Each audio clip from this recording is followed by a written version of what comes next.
Hello, I'm Lieutenant Kevin Dillon, back with my friends from PoliceMag.com. Today we will be talking about part 2 of putting suspects in positions of disadvantage. When we handcuff, search, and or cover, we can use different positions. Unfortunately, I think sometimes we're using the same positions that we use to cover to handcuff or search. And in many times, it is no advantage to us. The one that we'll be discussing and analyzing today is the on top of your head position, one handcuffing. This one really, to me, offers very little advantages when you are handcuffing and or searching. It's a great position to cover. So if I'm covering somebody, put your hands on top of your head. Very, very good to cover. But when I want to pat them down or search them or handcuff them, obviously that's not the position I'm going to have them in. Let me bring in my partner to help me talk about this program. I'd like to introduce you to my friend and partner, Detective Rob Mago. Rob? First, Rob, I'd like to thank you for having us here at the Manchester Brazilian Jiu-Jitsu Academy in CrossFit Thin Blue Line here in Manchester, Connecticut. Rob, thanks for having us here. No problem, Kevin. Anytime. Rob has also been on the job for 16 years, Rob? 14 on the job, 12 on SWAT. 14 on the job, and how many on SWAT? 12. 12. So Rob is not only a lifelong martial artist, but obviously a career law enforcement officer. And obviously he's been with me for over 10 years. Rob, we're going to be talking about positions of tactical advantage for us, putting our suspects in a disadvantage. And we've talked about this a lot, the hands on the head. Now, many entries, I've used those. Put your hands on top of your head, because you can put 2 or 3 guys next to each other, and one guy can cover them very efficiently. You agree? Agreed. As long as you have time and distance to cover them, and you're not immediately within the path of their elbows, you're okay. And that's what we're going to be talking about today, because what we're finding is that this seems to be very popular still at different parts of the country. Now, guys, if it works for you, analyze why it's working for you. If it's working for you because no one has tested you on it, which means nobody has thrown something at you and you covered and immediately countered with something different, all right? If that's the case, that's fine. But many times we will do a technique or a search pattern. I've done it for 20 years. Well, that doesn't mean we do everything right for 20 years. It just means that's the way we've been doing it for 20 years. So it's up to us as trainers in our profession to take a look and constantly adapt and modify. This is the one we're going to be talking about. Rob, do me a favor. Would you turn around, put your hands on top of your head, interlace your fingers? This is the position we're talking about right now, which is, I believe, is a good cover position, but it doesn't offer me any tactical advantage when I move next to Rob. All right? Rob, again, now granted he's a lifelong martial artist, but we could bring in an individual with no training whatsoever, and they could still counter with these same moves. First, you see a lot of this, grabbing the fingers here, maybe putting the elbow, pulling Rob off balance to do a search pattern, all right? This offers you no tactical advantage whatsoever. From here, throw that off, Rob. He can throw an elbow off this way. Throw this one off, Rob. He can throw it off that way. Throw it down to my midsection, Rob. He can throw it down this way. Now, let's get a close-up shot here. Even with this, can you fire it off, Rob? Go. All right. All right, let me try it again. I'm going to pull you off balance. Ready? Go. All right. So, guys, it's no matter what. This, first of all, is fine motor. This itself, the weight of his arms is mass.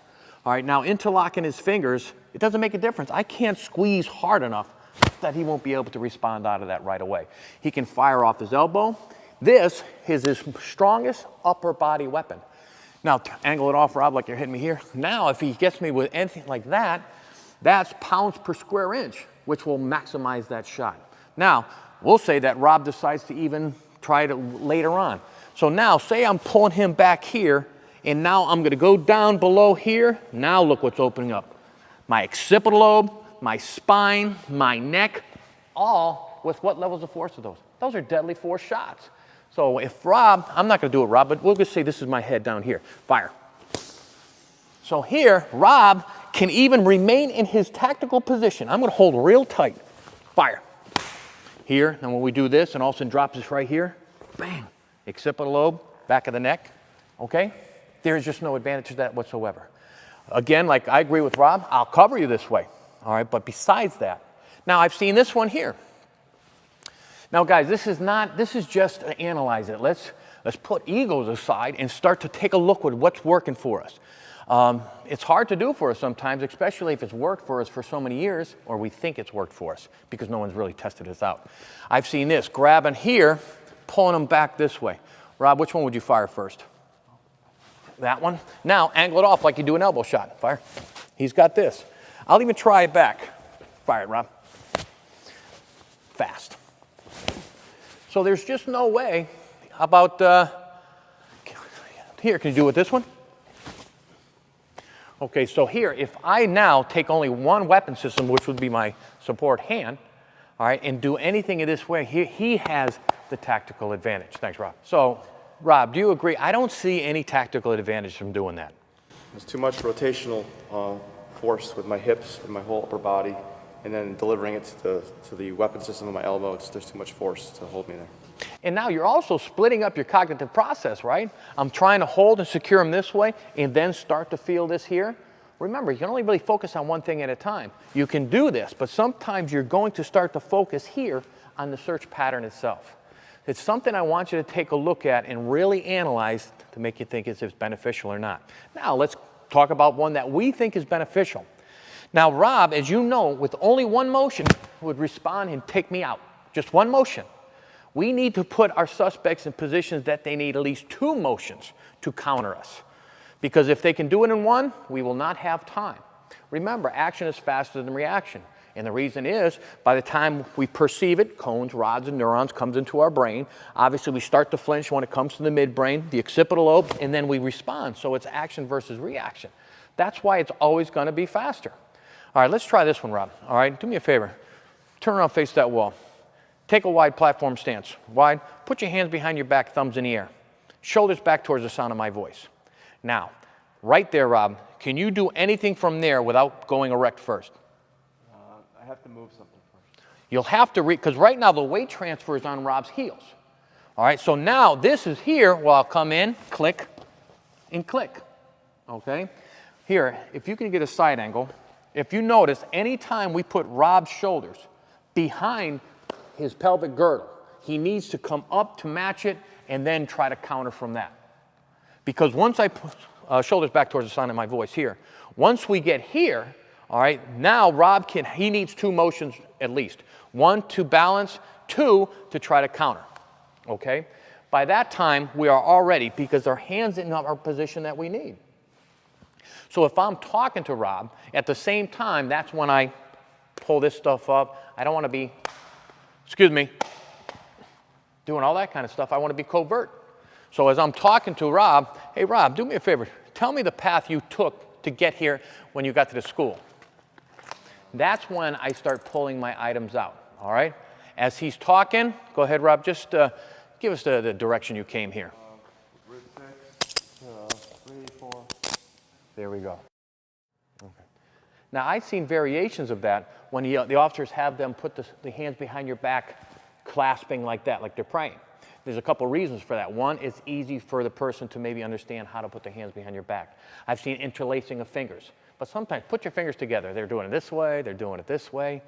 There's a couple pros and cons. Rob, please turn around, face that wall. Put your hands behind your back and clasp them together as you're praying. Now, when Rob does that, when palms are configured inward, like this, his body and his arms are closer to his spinal column, the base of his back, by his hips here. Just by that, now, Rob, put your palms out, thumbs in the air. Just by that, you can see where he has much more flexibility. Put your palms together like you're praying, Rob. They're almost stuck to his body. Rob is very flexible, but if I'm putting handcuffs here, it's going to be difficult because I have to definitely pull him away from his back because his shoulder pivots this whole arm inward as soon as the arm turns inward. People can very easily put the hands and the palms out. Put the palms out, Rob. See how much more easier that is? But Rob's an athlete too, so it's very easy. But the average guy, this is easy to do. Palms together, not so easy. And if they can do it, now it gets more fused. And fuse is not our friend unless we want to use fusion as part of our repertoire. But if he's using it, it's not an advantage to us. Turn around, Rob. In wrapping this up, this is, again, just a strategy and tactic. Remember, the strategy is to safely put an individual into handcuffing for transportation. The tactics are what we are going to use to do so. Guys, whatever you're using, Don't hesitate when you're working out with your partner, your officer, say, if I put you in this position, what can you do to counter? Well, I can do this, I can do that. All right, if I put you in this position, what can you do to counter? Well, I have to, and then just analyze that. This one we have found to be one of the better ones. Real quick, I've even seen this, hands together, back here. Still, one motion can be a countermeasure to them. So this strategy and tactic is the tactic we are using for the overall view is to put the suspect in a disadvantaged position, that he needs to move 2 to 3 times more to get us than we need to respond. I'm Lieutenant Kevin Dillon. I want to thank again my friends from policemag.com. We'll see you next time on Strategies and Tactics. Until we see you then, for how you train, so shall you fight. Thank you very much.